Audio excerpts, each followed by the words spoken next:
Oh my God, I couldn't be more with you on that one. That's just like listening to you talk then is just like hearing myself in my mind, because I'm totally with you on that. And there was a group of people in particular that I felt most uncomfortable being this new me with. And that was the people that knew the old me, the people who knew me from way, way back when, who might think that this new thing that I am is a facade. And I was very worried about showing those people who knew me that actually this is the me. Do you know that transformation from that person who was a certain way and they've got this certain idea of how you are?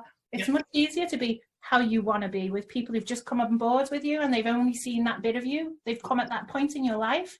But to then go and own that to the people you grew up with who knew you were a different time, and to be honest in their face. And sometimes that's the restriction where people go, oh, I couldn't be that in front of the friends I went to college with. What would they think?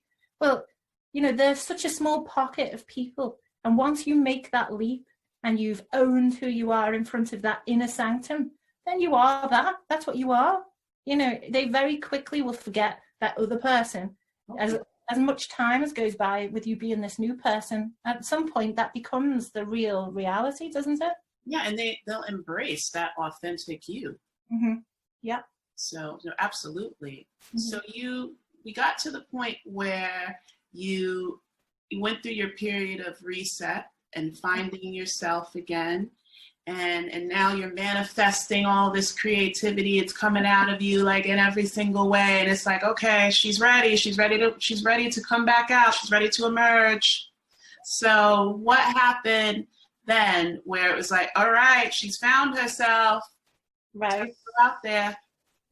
Well, I wrote some books and I didn't put them out there straight away. I just kind of kept them and got some opinions about them. And I remember hearing that there was a book fair in London and I was very keen to go. So my children's primary school teachers said to me, oh, you should really do something with it. They're really great. You should definitely do something. So I put it together in a book. I knew nothing about how to format the book or anything. I hadn't really done my research, but the idea was there. You know, you could tell that the idea was good. I went off to the London Book Fair and okay, it was a bit early days to be making that decision to do that. But I got so many positives, and obviously they were always also saying it's not ready yet, but we love it. We love this idea.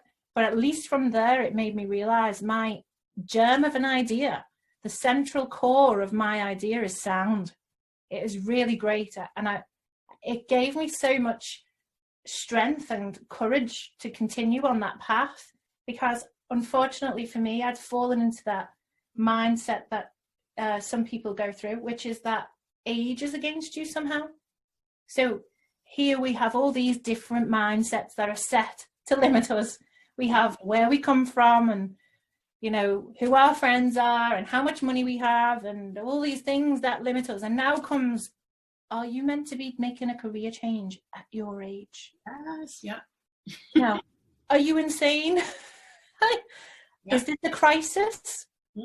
Now, I'm just telling you this for your own good, because I don't know if you're going through some sort of crisis right now. Crisis, I've never been more more happy, more driven, motivated, focused in my entire life. I've never been more creative.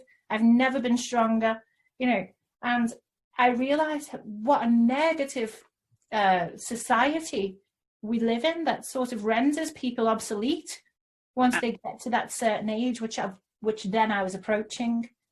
And I thought, no, I'm not going to allow this to be the case. You know, I am more relevant because I am a creative. I've been in the creative industry for a long time. I have children who I've learned from. I have children all around me and with my friends. I know my industry. I know that I'm relevant. I know I've got a lot to give. I know I've got a strong message, you know. And so I pushed forward with it regardless of that. And it was the best thing that I ever did, but that was the barrier that I faced. And it was from people that you would expect to be raising you up, people that you would expect to grasp that thing and say, yeah, you're really onto something, I'll support you no matter what.